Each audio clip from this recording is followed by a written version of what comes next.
Te remercions ce matin pour ta bonté et ta fidélité à notre égard et pour ta parole ce matin qui produit en nous beaucoup d'élan, beaucoup de joie, beaucoup de motivation parce que nous aimons la parole du Seigneur. À toi toute la louange au nom de Yeshua. Et nous poursuivons notre enseignement ce matin dans l'épître de l'apôtre Paul aux disciples de Rome, au chapitre 7. Et nous avons couvert le verset 15 au verset 25. Mais pour les besoins d'une plus grande discussion, et nous allons revenir sur le verset 23, et ensuite du verset 23 au verset 25, et nous aborderons le chapitre 8, du premier verset jusqu'au deuxième verset de cette épître. Alors, à la sœur de faire la lecture. En effet, je prends plaisir à la loi de Dieu dans mon être intérieur, mais je constate qu'il y a dans mes membres une autre loi. Elle lutte contre la loi de mon intelligence et me rend prisonnier de la loi du péché qui est dans mes membres. Malheureux être humain que je suis, qui me délivrera de ce corps de mort? Je remercie Dieu, c'est possible par Jésus-Christ notre Seigneur. Ainsi donc, par mon intelligence, je suis esclave de la loi de Dieu, mais par ma nature propre, je suis esclave de la loi du péché. Il n'y a donc maintenant aucune condamnation pour ceux qui sont en Jésus-Christ, qui ne vivent pas conformément à leur nature propre, mais conformément à l'Esprit. En effet, la loi de l'Esprit qui donne la vie en Jésus-Christ m'a affranchi de la loi du péché et de la mort. Amen. Alors, dans cette portion de la parole du Seigneur, il est explicitement fait mention de l'expérience de l'apôtre Paul en tant que croyant. Avant le verset 14, il parle de son expérience en tant que Saul, le pharisien, Saul de Tarse. Mais à partir du verset 14, nous avons la vision du conflit intérieur dans la vie de l'apôtre. Au verset 23, il mentionne « Mais je vois, dit-il, je vois dans mes membres une autre Torah. » La loi, ou la Torah en hébreu, la loi dans ses membres était une mauvaise loi. Il fait bien la différence dans ce passage du verset 23. Alors je vois dans mes membres une autre Torah qui lutte, qui combat, qui mène la guerre, qui lutte contre la Torah de ma pensée. Il y a donc la loi dans les membres de l'apôtre et ainsi dans les membres de tous les croyants, mais il y a aussi la loi dans la loi de la pensée, qui n'est autre que la loi de l'esprit.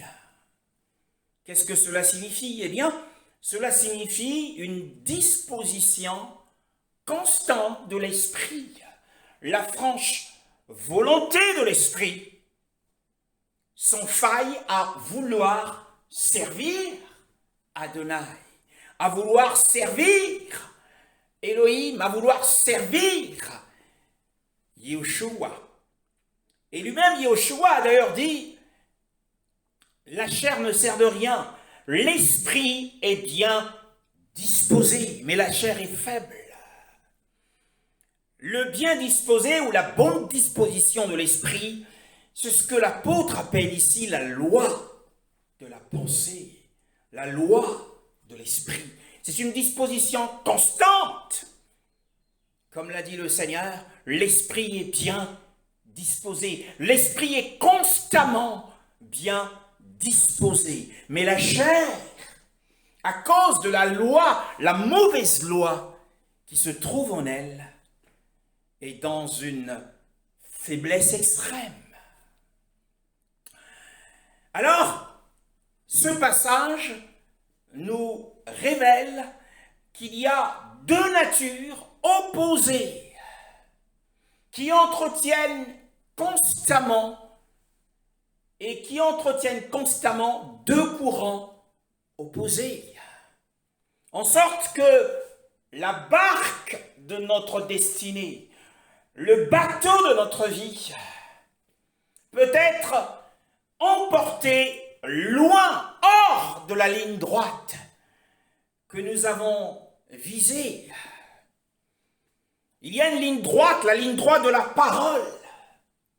Mais dans la barque de notre vie, dans le bateau de notre destinée, il y a une autre nature. Et comme nous l'avons dit l'autre jour, il y a un marin réfractaire, rebelle. Eh bien celui-là, eh bien, vient quelquefois nous bousculer et prendre le contrôle du gouvernail pour nous emporter loin des choses qui constituent notre objectif. Donc ces deux natures opposées entretiennent continuellement une lutte. D'après ce passage, je vois dans mes membres une autre Torah qui lutte. C'est un entretien continuel. La loi dans mes membres, il dit, eh bien, que cette loi fait de lui un prisonnier de guerre qui me rend captif, dit-il, de la Torah du péché qui est dans mes membres, qui me rend captif, qui me rend prisonnier contre mon gré. L'apôtre ne le voulait pas, et il ne le veut pas, mais il est fait prisonnier malgré lui. Il est fait prisonnier malgré lui. Et c'est une parole qui fait écho à celle qu'il a dite au verset 14. Si la sœur peut le lire, le verset 14. Le verset 14 de Romains 7. Nous savons en effet que la loi est spirituelle, mais moi je suis marqué par ma nature vendue au péché. Oui, je suis marqué par ma nature. Je suis charnel. Paul était charnel comme né de la chair. Paul était spirituel comme né de l'esprit. Alors, cette parole fait écho à ce qu'il vient de dire, qui me rend captif de la Torah du péché qui est dans mes membres. Alors, nous avons donc une vision qui nous est ici donnée. C'est la vision d'une maison divisée. Paul nous présente, eh bien, la maison de sa vie qui est une maison divisée en deux entités. Cette maison est divisée en un bien partiel, c'est la loi de mon esprit, c'est le bien partiel. Et cette maison est aussi, contient et composée du mal partiel, c'est la loi dans mes membres. Alors, tous les espoirs de l'apôtre semblent être perdus, semblent être coupés.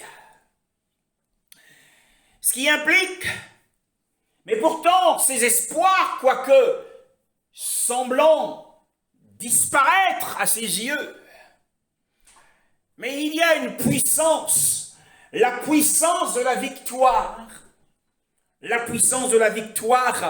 qui réside en Élohim, qui est annoncée au chapitre 8, au verset 13. Romains chapitre 8, et le verset 13. Si vous vivez en vous si vous vivez en vous conformant à votre nature propre, vous allez mourir. Mais si par l'esprit vous faites mourir les manières d'agir du corps, vous vivrez. Oui, les manières d'agir du corps, vous aurez la vie. Donc la puissance du Saint-Esprit est la solution au désespoir de l'apôtre. Alors, il y a la vision de la maison divisée en bien partiel et en mal partiel. Alors, nous pouvons comprendre qu'il est à cause de cette division, à cause de ce conflit, à cause de cette lutte, qu'il est vraiment difficile pour un chrétien de marcher dans la sainteté. Alors s'il est difficile pour un chrétien de marcher dans la sainteté, il est difficile, il est impossible à un impie, qu'il soit religieux ou non, de pouvoir trouver la pureté. Alors, au verset 24, l'apôtre dit, « Misérable être humain que je suis, misérable que je suis. » Les traits de la misère, quels sont les traits de la misère? Pourquoi dit-il qu'il est misérable? Quels sont les traits de la misère? Eh bien, les traits de la misère, c'est la discorde perpétuelle qu'il vit au-dedans de lui, la maison divisée qu'il connaît. C'est cela qui lui fait pousser ce cri de désespoir, qui lui fait dire, qui lui fait lâcher ce mot de misérable. Parce qu'il y a la guerre entre le bien et le mal en lui. Et qu'il s'est rendu compte que jusqu'ici, il n'y a aucun pouvoir, et ça n'a pas été conçu par Elohim, qui puisse déloger le mal, qui puisse extirper le mal de sa chair. Aucun pouvoir. Il en sera ainsi jusqu'à la résurrection. Qui me délivrera, dit-il, misérable que je suis, qui me délivrera du corps de cette mort? Qui? Il est à la recherche. L'apôtre, dans sa marche, est à la recherche d'un général d'armée qui soit suffisamment fort pour le délivrer. Il est à la recherche d'un général d'armée qui pourra le libérer de sa captivité. Qui me délivrera? Cela implique l'assiégé. Paul était un assiégé. Il a été rendu captif dans ses membres, pas dans son esprit, mais dans ses membres. La vie du croyant est semblable à une maison divisée en bien partiel et en mal partiel. Et quelquefois, le mal partiel vient à l'emporter. Comme il l'a dit dans le livre de Galates, l'esprit a des désirs contraires à ceux de la chair, et la chair, on a des désirs contraires à ceux de l'esprit. Ils sont opposés entre eux, afin que vous ne fassiez pas ce que vous voudriez. Alors, les assiégés que nous sommes, à cause de la mauvaise loi qui se trouve dans nos membres, nous sommes à la recherche, nous sommes dans l'attente de l'apparition du général d'armée. Et qui, lorsqu'il apparaîtra, eh bien, il nous sortira de ce corps. Il dit bien, l'apôtre dit bien, qui me délivrera du corps de cette mort? Eh bien, le général d'armée nous sortira de ce corps appelé corps de cette mort ou le corps animal pour nous transférer dans le corps spirituel. Ça sera un corps de chair, mais pas de sang, Et nous ne connaîtrons plus jamais le péché. Et nous pourrons nous déplacer à loisir, à volonté, et traverser la matière, et nous envoler dans les airs. Nous aimons cette parole. Et ici, l'apôtre l'appelle le corps de cette mort. Mais au chapitre 6, le verset 6,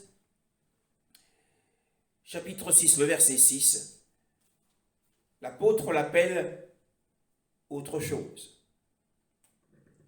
Nous savons que notre vieil homme a été crucifié avec lui, afin que le corps du péché soit réduit à l'impuissance, et qu'ainsi nous ne soyons plus esclaves du péché. Oui, le corps du péché sera rendu à l'impuissance, et cela est appelé le corps du péché. Mais ici, il est appelé le corps de la mort. Pourquoi? Eh bien parce que le péché se termine par la mort, et que la mort est la sentence. La mort, la sentence de mort nous est prononcée à cause du péché. Le corps mortel ou le corps animal. Et au chapitre 8, le verset 23, nous avons la promesse sur laquelle nous devons nous reposer. Chapitre 8, verset 23. Et ce n'est pas elle seule qui soupire, mais nous aussi, qui avons pourtant dans l'esprit un avant-goût de cet avenir.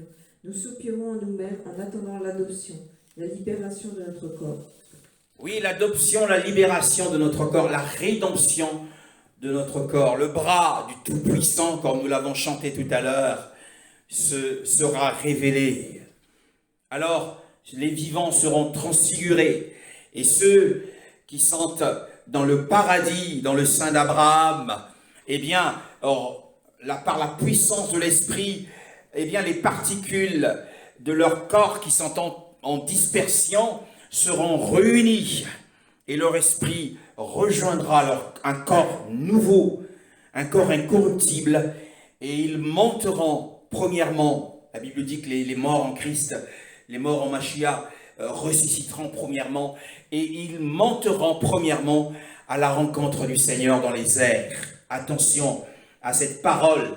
Ce ne sont pas les esprits désincarnés qui viendront du ciel, comme le christianisme d'aujourd'hui nous l'a enseigné. Ce ne sont pas les esprits désincarnés, comme le croient la plupart des croyants, qui descendront du ciel avec le Seigneur. Et le Seigneur, ils diront au Seigneur, attends-nous, nous descendons sur la terre pour récupérer nos corps et nous te rejoignons. Ce n'est pas la vision de la Bible. Mais la Bible dit que les morts en Christ ressusciteront, ceux qui sont dans le lieu appelé Hadès. Et la promesse de Yoshua à Césarée de Philippe a été claire. Il a dit, eh bien, tu es Pierre, et sur cette pierre je bâtirai mon assemblée, mon ecclésia. Et les portes de Hadès ne pourront point prévaloir contre elle. Les portes de Hadès, c'est Yoshua qui détient les clés de ces portes. C'est lui qui détient les clés de ces portes. Et tous les esprits désincarnés, des saints, qui sont dans le paradis avec Abraham, au cœur de la terre, sortiront. Car ce que Yoshua a dit à Pierre, c'est la promesse de la résurrection. Les portes de Hadès ne prévaudront point contre l'Église. Alors les portes s'ouvriront, ils entendront la voix du Fils et rejoindront leur corps pour, rejoindre le Seigneur dans les airs. Alors nous serons toujours avec le Seigneur. Le verset 26, le verset 25 nous dit « Je rends grâce à Elohim » au moyen de Yoshua Mashiach. Ici, la louange est adressée à Elohim. L'action de grâce est adressée à Elohim. C'est la caractéristique du croyant. Un croyant, ce qui caractérise, ce qui marque un croyant, c'est l'esprit de reconnaissance. Paul était un un apôtre, un chrétien qui était toujours dans la reconnaissance. Et la louange est adressée à Elohim à cause du général d'armée Yoshua Mashiach. Ici, il nous est présenté au verset 25. La question « Qui me délivrera ?» porte sur l'avenir. Et non pas « Qui me délivre aujourd'hui ?» mais « Qui me délivrera ?» porte sur l'avenir. Eh bien, la réponse aussi, bien-aimé, se réfère au futur. Qui me délivrera du corps de cette mort? Et la chair en nous ne sera jamais améliorée. Elle a été condamnée à la croix. Elle ne sera jamais corrigée. Le corps du péché doit être maintenu dans l'impuissance. Ce qu'il y a, c'est que le croyant aujourd'hui, par le moyen de l'esprit de grâce, doit soumettre les péchés, doit les garder en sommeil. Le corps du péché doit être gardé inactif, doit être crucifié, on doit le faire mourir. Faire mourir ici signifie le rendre inactif par l'esprit du Seigneur. Alors nous nous reposons sur les promesses du Seigneur. Philippiens 3, le verset 21. Philippiens 3, le verset 21.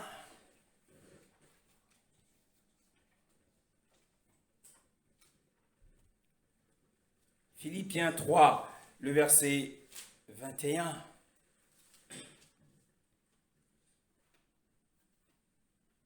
Il transformera notre corps de misère pour le rendre conforme à son corps glorieux par le pouvoir qu'il a de tout soumettre à son autorité. Voilà. Verset 21. Par le pouvoir qu'il a de tout soumettre à son autorité. Le pouvoir qu'il aura de soumettre son peuple, de soumettre le péché à son autorité. Nous nous reposons sur cette promesse basée sur la grande puissance de Yeshua. Et Paul dit au verset 25, « Ainsi donc, pour conclure, ainsi donc moi-même, voyez-vous, hein, c'est la partie dirigeante, moi-même, le moi dirigeant. Par la pensée, je suis en effet l'esclave de la Torah d'Élohim. » La partie dirigeante, c'est l'homme spirituel qui parle ici. Il dit au présent, je suis en effet serviteur de la loi de Dieu. Comme il l'a dit dans Romains chapitre 1, le verset 9.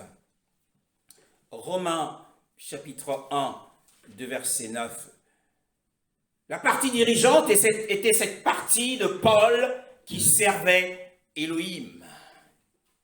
Une partie de moi, dit-il, sert Elohim. Romains chapitre 1, le verset 9. Dieu que je sers de tout mon cœur en annonçant l'évangile de son Fils, mes témoins, que je fais sans cesse mention de vous dans mes prières. Le Dieu, tu peux reprendre? Dieu que je sers de tout mon cœur en annonçant l'évangile de son Fils. Dans ma version, il est dit le Dieu que je sers dans mon esprit. Romains chapitre 1, le verset 9 dans ma version. Car Elohim que je sers en mon esprit, le cœur, ici, c'est l'esprit dans ce passage. Donc Paul, une partie de lui servait Elohim. Et il le dit encore dans Romains chapitre 7, du texte de notre étude. Romains chapitre 7, le verset 6. Il le dit. Mais maintenant, nous avons été libérés de la loi, car nous sommes morts à ce qui nous retenait prisonniers, de sorte que nous servons aussi sous le régime nouveau de l'esprit, et non sous le régime périmé de la loi écrite. Voilà, il dit « je sers dans la nouveauté de l'esprit ». Dans la nouveauté de l'esprit. Et ici, donc, il nous continue à nous montrer qu'il y a deux divisions, et ces deux divisions demeurent, parce qu'il dit « ainsi donc ». Cette maison divisée demeurera.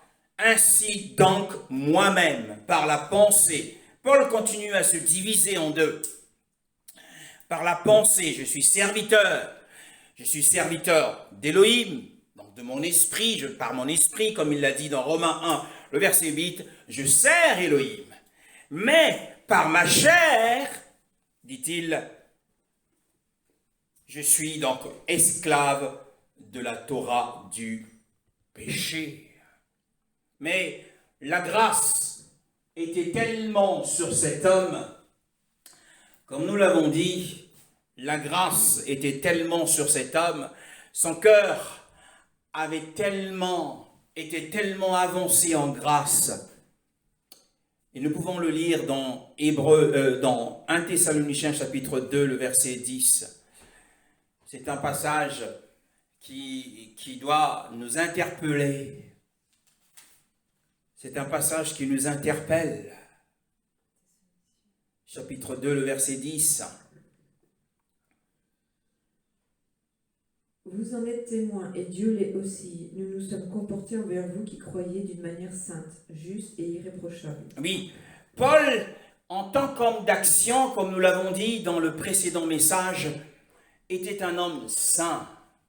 Il était tellement avancé en grâce qu'il avait la maîtrise de la parole. Jacques d'ailleurs nous dit, si un homme parvient à brider sa langue, c'est un homme parfait. Donc du point de vue de la conduite et du comportement dans la société, que ce soit dans l'Église, cet homme était irréprochable. Il marchait dans la justice, il veillait à ce qu'il ne soit pas taxé d'un homme injuste par sa façon d'être. Il dit, il prend à témoin Elohim et il prend à témoin les frères qui l'ont observé. Ils ont vu que c'était un homme saint, mais il n'était pas parfaitement saint. Parce que dans le témoignage qu'il rend de lui-même dans Romains chapitre 7, il y avait une guerre intérieure qui faisait rage en lui. Alors, par rapport à cette guerre intérieure qui continuait de faire rage, nous arrivons au chapitre 8 de Romains. Chapitre 8 de Romains, c'est un passage important. Romains, chapitre 8, le verset 1 à 2.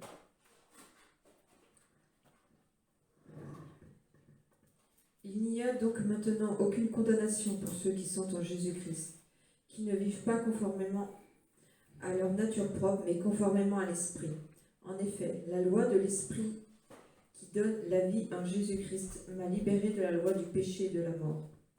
Alors, il y a forcément un lien entre le chapitre 7 et le chapitre 8, mais pas forcément. Cette parole n'est pas une conclusion du dernier couplet que nous avons lu, où Paul dit qu'il rendait grâce à Elohim pour Yeshua Mashiach et qu'il servait Elohim dans son esprit et que dans sa chair il était esclave du péché. Il dit, il n'y a donc maintenant, il y a la force de l'expression maintenant. Alors, malgré les grands progrès que Paul avait effectués, que Paul avait fait dans la sainteté, comme nous l'avons lu, il y a un autre passage de 2 Corinthiens chapitre 6 qui fait aussi mention on va le lire, qui fait mention des progrès. 2 Corinthiens chapitre 6. Paul parle de beaucoup de choses. Le verset 6. D'abord le verset 4. Ensuite, nous lirons le verset 6. Au contraire, nous nous recommandons nous-mêmes à tout point de vue comme serviteurs de Dieu par une grande persévérance dans les souffrances et détresses et angoisses. Nous nous recommandons aussi par la pureté, la connaissance, la patience, la bonté, par l'Esprit Saint et par un amour sincère. Voilà. Donc Paul se disait recommandable parce qu'on ne pouvait pas le classer parmi ceux qui débitaient des paroles impures. Tu ne pouvais pas trouver Paul avec ceux qui passaient leur temps à médire, avec ceux qui passaient leur temps à critiquer, avec ceux qui passaient leur temps à mentir. Paul était très avancé dans la pureté, très avancé dans la patience, le fruit de l'esprit, dans la bonté et dans un esprit saint, dans un amour sincère. Mais malgré ces très grands progrès de l'apôtre, et d'après l'expérience qu'il décrit dans Romains chapitre 7, il y avait parfois la montée des pensées charnelles en lui. Et ce sont ces pensées gênantes, dérangeantes, qui lui font pousser ces cris de désespoir. Qu'est-ce que cela signifie? Eh bien, cela signifie que les plus grands progrès que nous pouvons faire dans la sainteté, puisque la sainteté, elle est progressive, jour après jour, nous devons avancer dans la sainteté. Cela n'exempte pas un homme d'avoir des mauvaises pensées, des pensées charnelles à l'intérieur. Et ce que nous découvrons dans Romains chapitre 7, il y a cette déclaration qui est une bénédiction d'une grande importance. Malgré la vision du mal intérieur, la vision du mal intérieur de l'apôtre, mais aussi de tous les saints, Paul déclare que maintenant, il n'y a aucune condamnation. Et la proposition qu'il fait, elle est au pluriel. Il ne parle pas de lui uniquement, mais il parle de tous les croyants.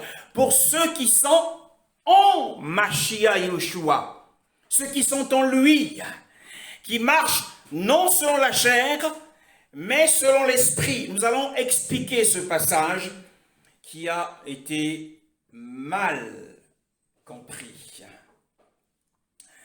Alors, le terrain d'acceptation de l'apôtre n'est pas la sanctification imparfaite, quoiqu'aux yeux des hommes, il était parfait, il était saint, juste et irréprochable, mais le mal était en lui. Il y avait la montée des mauvaises pensées, des sentiments charnels dans sa chair. Alors, il convient de conclure que la sanctification par le Saint-Esprit sur terre, elle est incomplète. Elle est incomplète, elle sera complète lorsque nous serons débarrassés de la chair et du sang. Mais ce n'est pas sur ce terrain que l'apôtre retrouve la paix spirituelle. Sa paix, c'est sur le terrain de la justification. Il n'y a maintenant aucune culpabilité pour tous ceux qui sentent en Mashiach Yeshua. Et ceux qui ne sont pas en Yeshua Mashiach sont sous la condamnation. C'est ce que signifie qui marchent selon la chair. Ceux qui marchent selon la chair ici, ce ne sont pas les croyants charnels, mais ce sont les incroyants qui vivent dans la chair, qui marchent selon la chair. Mais nous marchons selon l'esprit, parce qu'étant né de l'esprit. Donc la condamnation ici, il n'y a aucune condamnation pour ceux qui sont tous ceux qui sont en Yeshua, tous ceux qui ont été greffés en lui. C'est la position du chrétien. Comment pourrais-je me tenir devant Elohim?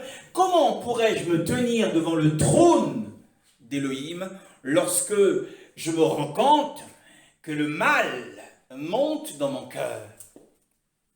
Est-ce que je suis justifié en fonction de ma sainteté? Et c'est là la confusion dans les églises.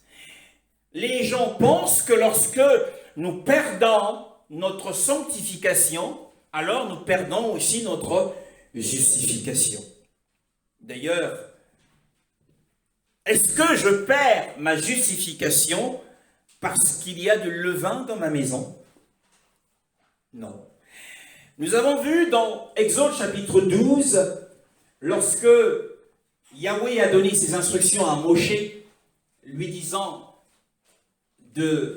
d'immoler, que chaque famille puisse immoler un agneau dans sa maison et de prendre le sang de l'agneau et de le marquer sur les linteaux extérieurs de la maison. Cette marque du sang sur la maison, cela signifie la justification du croyant. Et lorsque le destructeur, l'ange, l'épée de l'ange et son épée sont passés, tous ceux qui étaient dans la maison ont été épargnés. Mais plus tard, Yahweh ordonne à Moshe que chaque famille puisse se débarrasser du levain dans sa maison. Il ne doit pas y avoir du levain dans la maison des fils d'Israël, de peur d'être retranchés de l'assemblée d'Israël. En réalité, ceux qui avaient du levain dans leur maison devaient être exclus de la terre promise. Mais ils gardaient, tant soit peu, leur justification. Nous sommes justifiés parce que le Saint-Esprit qui est en nous, nous a unis à Yeshua, qui est le juste. Yeshua, nous sommes, lorsque le Père nous voit, lorsque le Père voit le Fils, il le voit dans son obéissance, il le voit dans sa mort, il le voit dans son ensevelissement et dans sa résurrection. Ainsi, nous sommes vus, puisque nous avons été placés en lui. Et aux yeux du Père, nous sommes gracieux. Comme le dit Éphésiens au chapitre 1, le verset 6. C'est un passage bien connu. Éphésiens, chapitre 1, le verset 6. Pour que nous ne célébrions la gloire de sa grâce, dont il nous a comblés dans le bien-aimé. Dont il nous a comblés. Dans ma version, je veux le lire, Éphésiens chapitre 1, le verset 6. La Bible dit, à la louange de la gloire de sa grâce par laquelle il nous a rendus gracieux en son bien-aimé. C'est en lui que nous sommes acceptés devant le trône. Comment puis-je me tenir devant le trône lorsque les sentiments charnels montent en moi? Ma position en tant que chrétien devant le trône ne dépend pas de ma sanctification, mais dépend de ma justification. Il n'y a maintenant aucune condamnation pour ceux qui sont en lui, dans le bien-aimé, dans le juste. Nous sommes justifiés. Et le trait d'union de notre justification, c'est le Saint-Esprit avec Yeshua. C'est lui qui nous sert de trait d'union. Le Saint-Esprit sert de trait d'union entre Yeshua le juste et nous. Nous avons été placés en lui. Et puisque nous avons été placés en lui, il n'y a maintenant aucune condamnation. Encore une fois, pour ceux qui marchent selon l'Esprit, beaucoup de croyants pensaient que le chrétien charnel est condamné. Non, selon la chair ici parle des incroyants, parle des impies. C'est eux qui sont sous la condamnation. Celui qui croit en lui aura la vie, mais celui qui ne croit pas en lui, la colère de Dieu demeure sur lui. Mais ceux qui sont en Yeshua ne sont plus sous la culpabilité, bien-aimés dans le Seigneur. Alors, maintenant, nous venons à cette expression. Il y a donc maintenant. Maintenant, ici, ce n'est pas une particule de conclusion, mais c'est une particule qui indique le temps. Maintenant, c'est le jour de l'Évangile. Le maintenant, c'est le jour de l'Évangile. Le maintenant, c'est le jour du salut qui est venu, selon Jean chapitre 1, le verset 14. Jean chapitre 1, le verset 14. Maintenant, c'est une particule de temps. Maintenant, c'est le jour de l'Évangile, le jour de la grâce. Jean chapitre 1, le verset 14. Et la parole s'est faite homme, elle a habité parmi nous, pleine de grâce et de vérité, et nous avons contemplé sa gloire, une gloire comme celle du Fils unique venu du Père. Et au verset 12. Mais à tous ceux qui l'ont accepté, à ceux qui croient en son nom, elle a donné le droit de devenir enfants de Dieu. Béni soit le Seigneur. Le verset 17.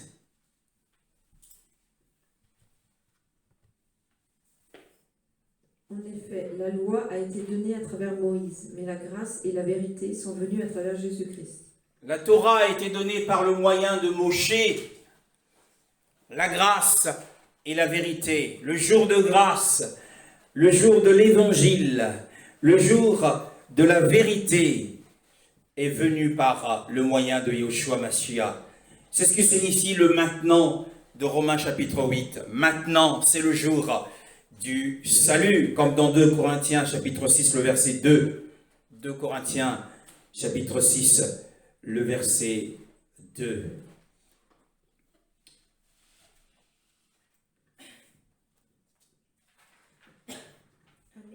Amen. En effet, il dit, au moment favorable, je t'ai exaucé, le jour du salut, je t'aurai secouru. Voici maintenant le moment favorable, voici maintenant le jour du salut. Oui, c'est le jour, c'est le moment ultime où arrive pour nous la grâce de l'Évangile. C'est l'ère où le Mashiach devient notre justice, selon 1 Corinthiens chapitre 1, le verset 30. 1 Corinthiens, je vais le lire, chapitre 1, le verset 30. La Bible dit, « Or c'est par lui que vous êtes en Mashiach Yeshua, qui a été fait pour vous de la part d'Élohim, sagesse, justice, sanctification et rédemption. » Il est notre justice. Alors, parce que nous avons été placés en lui, alors nous sommes acceptés par le Père. Nous sommes gracieux devant Dieu. Donc il n'y a plus de condamnation. Nous pouvons nous approcher avec confiance du trône, malgré la montée des mauvaises pensées. Et quoique nous ayons, par la grâce, le pouvoir de les maintenir sous contrôle, et le Saint-Esprit est là pour nous aider, malgré la guerre qui fait rage à l'intérieur de nous, nous pouvons nous approcher avec assurance, non pas sur la base de notre sanctification, mais sur la base de notre justification.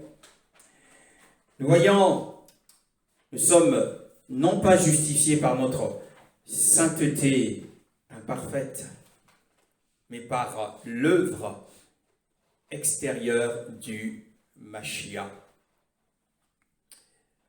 et non par l'œuvre incomplète, parce qu'il en est ainsi, il en sera ainsi du Saint-Esprit à l'intérieur de nous. Béni soit Adonai. Maintenant, pour ceux qui sont en lui, point de condamnation.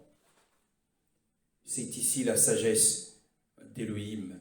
Le verset 2 de Romains chapitre 8. Et là-dessus, il y a eu beaucoup de problèmes d'incompréhension. Beaucoup d'incompréhension de ce passage. Après avoir donné cette parole de consolation, il n'y a maintenant aucune condamnation selon la sagesse d'Élohim. Cette parole de consolation embrasse tous les croyants. Paul s'inclut, il ne parle pas de lui-même. Au verset 2, il dit « Car la Torah de l'esprit de vie en Mashiach,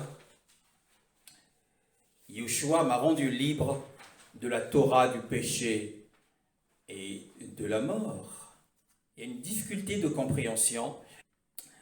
Quel est le sens de la loi ici?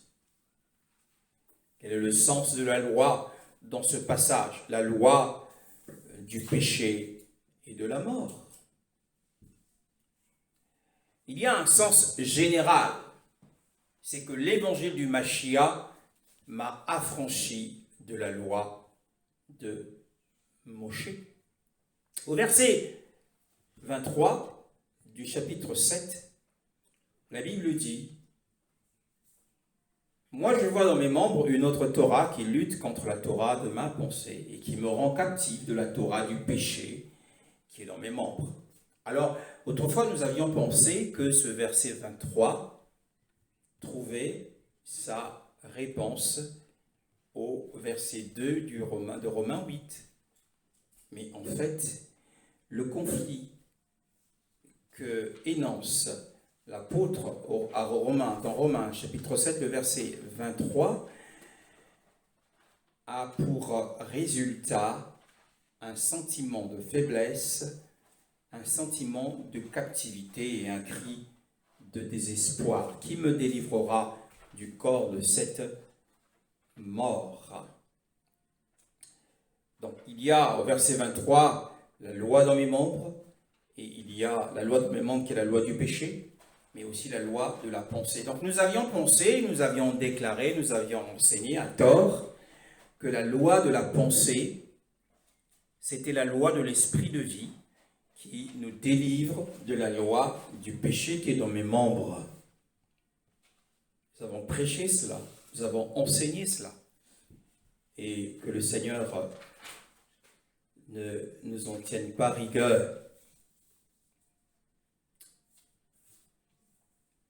Ce qu'il faut que l'on retienne, c'est que l'œuvre de l'Esprit du Seigneur dans notre âme ne nous libère jamais intérieurement dans cette vie de la loi du péché qui est dans mes membres.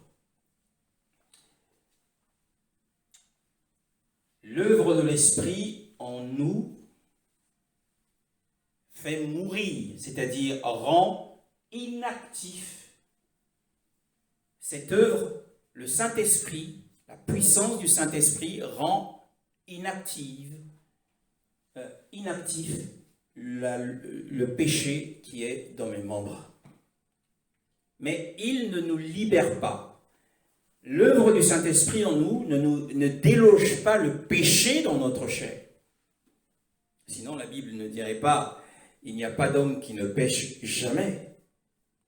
Si quelqu'un dit qu'il n'a point de péché, l'apôtre Jean dit « il fait de Dieu un menteur, et la vérité n'est point en lui ».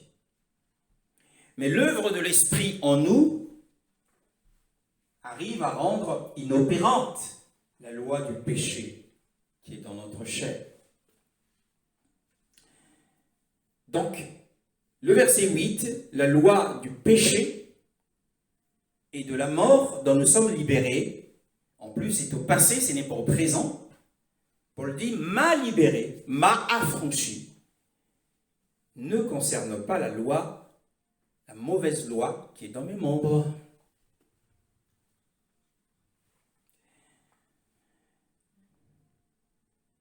Qu'est-ce que cela signifie, la loi du péché? Versets 14 à 15 du chapitre 6. Chapitre 6, le verset 14 à 15. Amen. Amen. En effet, le péché n'aura pas de pouvoir sur vous, puisque vous n'êtes plus sous la loi, mais sous la grâce. Quoi donc? Allons-nous pécher parce que nous Nous ne sommes pas sous la loi, mais sous la grâce? Certainement pas. Le verset 12, ce serait bien aussi que tu lises le verset 12. Que le péché ne règne donc plus dans votre corps mortel pour vous soumettre à lui par ses désirs. Que le péché ne règne plus. Paul ne dit pas que le péché ne soit plus en vous, mais il dit que le péché ne règne plus en vous, parce que vous n'êtes plus sous la loi, mais sous la grâce. Romains chapitre 7, nous avons vu, dans Romains chapitre 7, nous avons vu au verset 7, Romains chapitre 7, le verset 7. Que dirons-nous donc? La loi est-elle péché? Certainement pas. Mais je n'ai connu le péché que par l'intermédiaire de la loi. Je n'ai connu le péché que par l'intermédiaire de la loi. Et donc, elle est appelée la loi du péché. Parce qu'il y avait une loi en Éden, un commandement a été donné, et ce commandement a été enfreint. L'homme est tombé sous le péché et sous la condamnation de la mort. Donc elle est appelée la loi du péché, parce que c'est aujourd'hui le temps du péché, et parce que la loi, comme nous le lisons au verset 7, a pour rôle de détecter et de manifester le péché. La loi qui manifeste le péché. Et ensuite, il y a la loi de la mort. La loi de la mort. Le verset 9, il le dit. Verset 9. Romains 7. Pour ma part, sans la loi, je vivais autrefois, mais quand le commandement est venu, le péché a repris vie, et moi, je suis mort. Oui. Quand le commandement, donc là, nous avons dit que la loi est composée de plusieurs parties, appelées subordonnées, appelées commandement. Quand le commandement, donc le 10e commandement est venu, le péché a repris vie. Donc la loi, pourtant Paul dit que la loi est sainte, elle est bonne, elle est spirituelle, mais la loi n'offrait pas la vie aux pécheurs. La loi exposait le péché. Mais ici, on voit que moi, je mourus. C'est aussi appelé la loi de la mort. Parce que tous ceux qui appartiennent, qui sont sous la loi, le fait d'en enfreindre un seul commandement, sont placés sous la malédiction et donc sous la mort. Tu accomplis 9 commandements, mais le 10e commandement, si tu désobéis au 10e commandement, te voilà sous la malédiction. C'est le service de l'esclavage et de la condamnation, comme nous l'avons déjà lu. C'est le service de l'esclavage et de la condamnation. Donc, dans Romains chapitre 8, le verset 2, la Torah du péché et la Torah de la mort, c'est la loi à la fois de l'Éden et la loi de Moïse.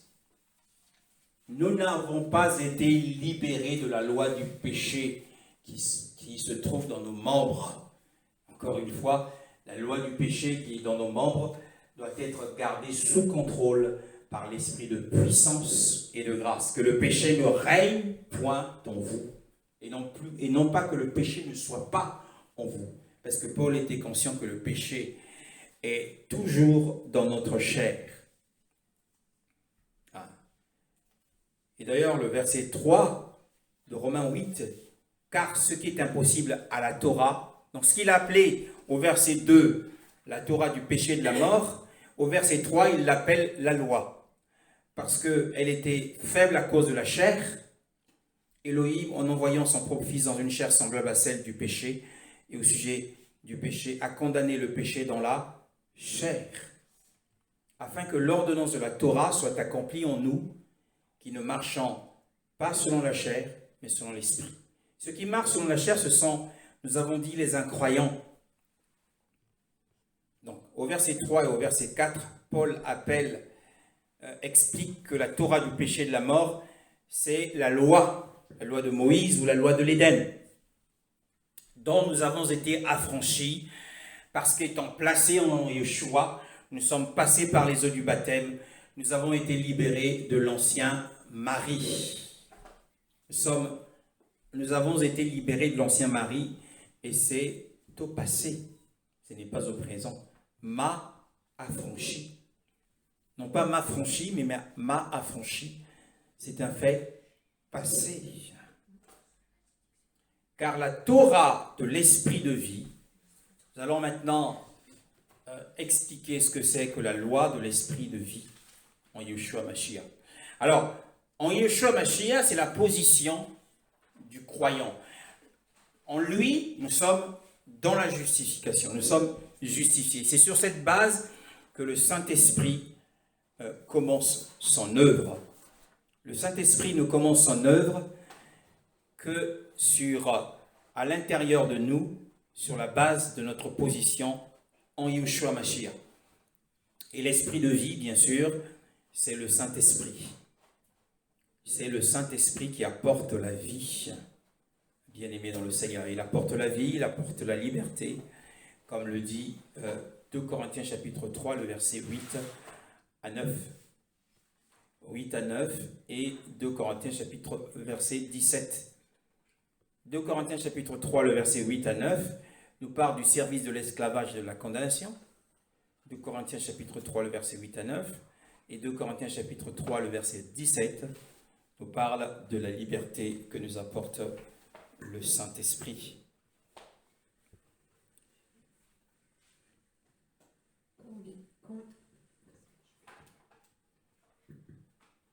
Combien le ministre de l'Esprit serait plus glorieux?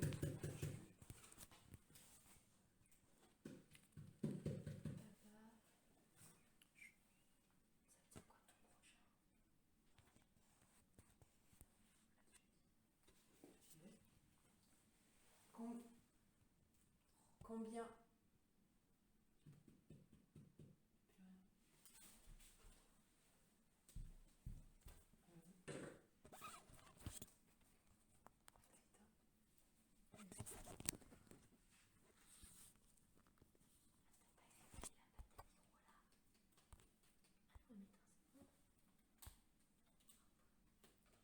Combien le ministère de l'Esprit sera plus glorieux. En effet, si le ministère de la condamnation était glorieux, le ministère de la justice est bien plus glorieux encore. Verset 17. Or, le Seigneur, c'est l'Esprit, et là où est l'Esprit du Seigneur, là est la liberté.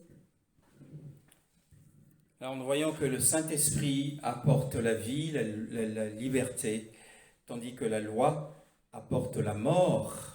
C'est le service de l'esclavage et de la condamnation. Donc Galates 21 confirme également, Galates 3, 21 confirme également que la loi, si la justice ou la vie tiendrait de la loi, que dit la parole ? La loi est-elle donc contre les promesses de Dieu? Certainement pas. Si une loi qui puisse procurer la vie avait été donnée, la justice viendrait réellement de la loi. Voilà, donc la justice, nous ne sommes ni justifiés ni sanctifiés par la loi. La loi n'offre la vie qu'au parfait. Et la seule personne qui a obéi parfaitement à la loi, c'est Yeshua. Mais aux pécheurs, elle apporte la mort. Parce que si tu gardes 9 commandements et que tu en enfreins le 10e, eh bien, tu es sous la malédiction, donc sous la mort. Donc le Saint-Esprit nous apporte la liberté, la vie, la filiation et l'acceptation grâce au Saint-Esprit. Et la loi de l'Esprit, donc la loi de l'Esprit de vie, c'est la loi du Saint-Esprit. Et cette loi nous parle en réalité de la bonne nouvelle de Elohim, comme notre règle de vie. Romains chapitre 3, le verset 27. Romains chapitre 3, le verset 27.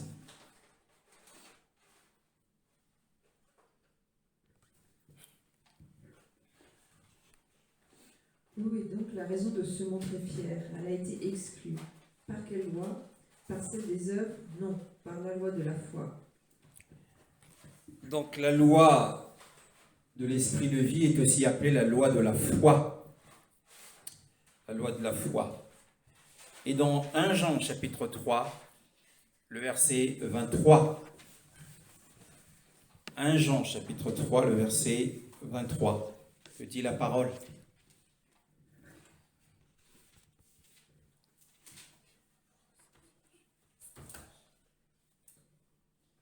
Jean aussi baptisait à Hénon.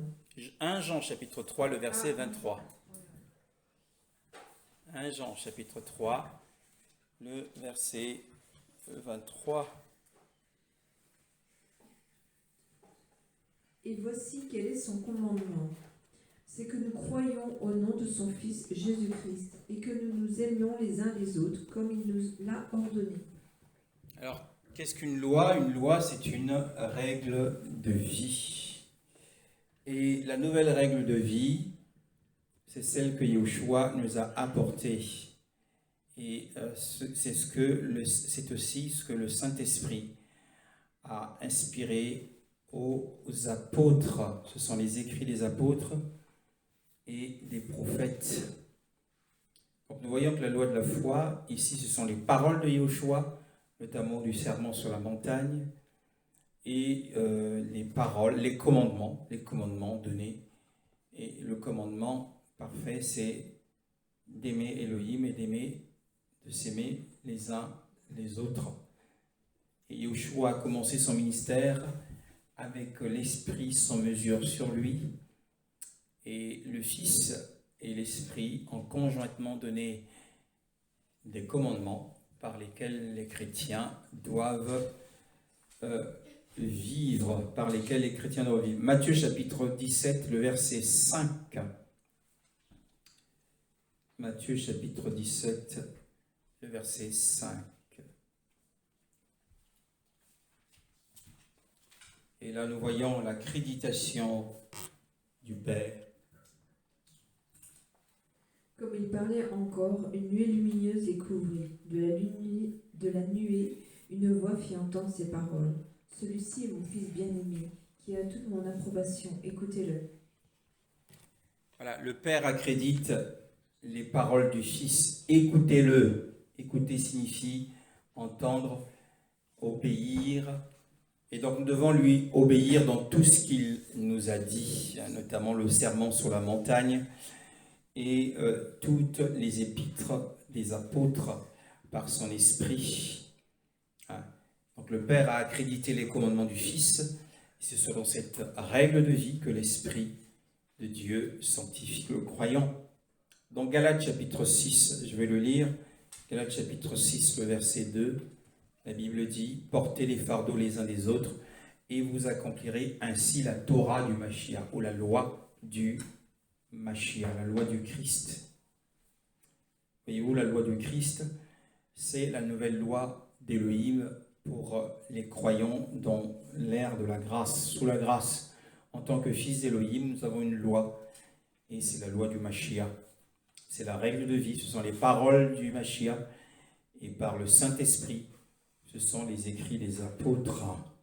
Nous avons été libérés, notre délivrance, dans la délivrance dont parle l'apôtre Paul, dans Romains chapitre 8, le verset 2, c'est la délivrance de la loi. Nous avons été délivrés de la loi, nous sommes passés de la loi à la grâce, et cela lors de notre baptême.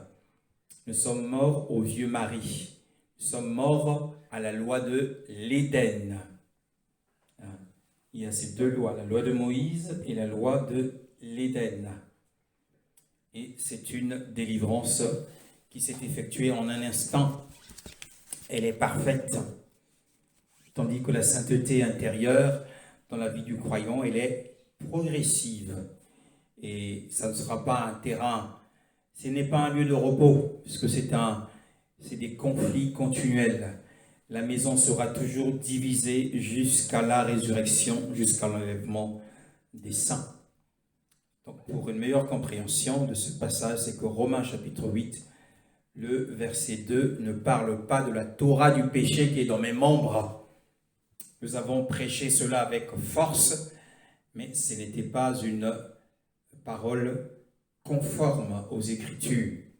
La Torah du péché, c'est la Torah qui produit le péché. Puisque sans la loi, comme dit l'apôtre Paul, je n'aurais pas connu la convoitise.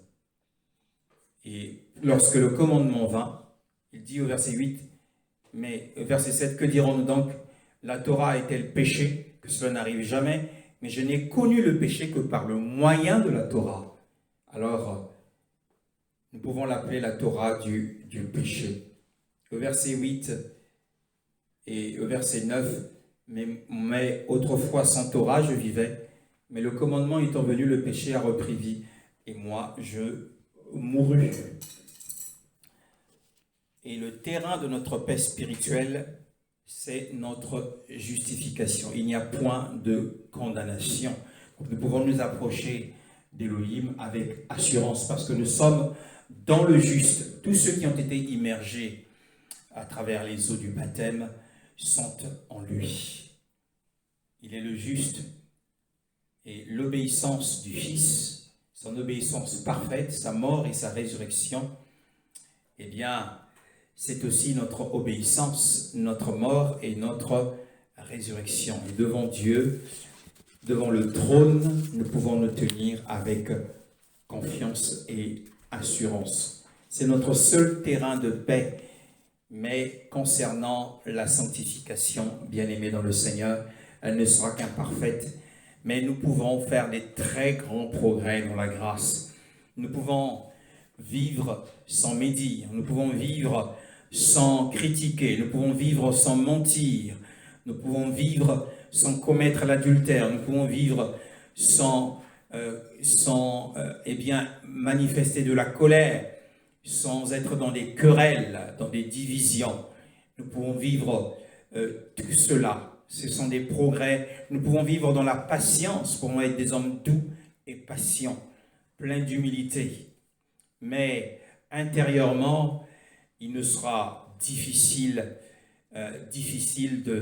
de déloger, et c'est impossible de déloger la loi du péché, la montée des sentiments charnels.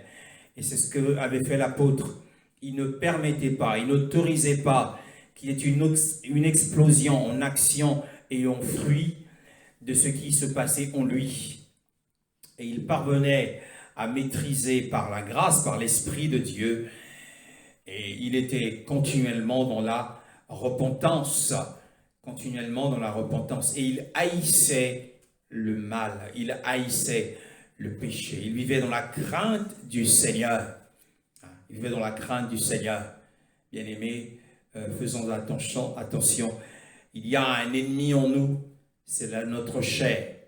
Alors soyons sous nos gardes, chaque jour sur nos gardes. Et ne lui laissons pas de la place. Ne lui laissons pas la place, sinon, eh bien, il va se saisir du gouvernail de notre barque, du gouvernail de notre bateau, et notre bateau sera emporté loin de la ligne droite. Et ce serait malheureux. Et cela va nous priver du royaume millénaire et des punitions qui viendront par la suite. Il y aura des punitions par la suite. Mais nous sommes justifiés éternellement. Bien-aimés dans le Seigneur, nous sommes justifiés éternellement. La justification en Yeshua Mashiach est parfaite. Elle est parfaite, elle ne se perdra jamais. Béni soit le Seigneur pour sa parole, au nom de Yeshua. Amen. Béni sois-tu, Seigneur.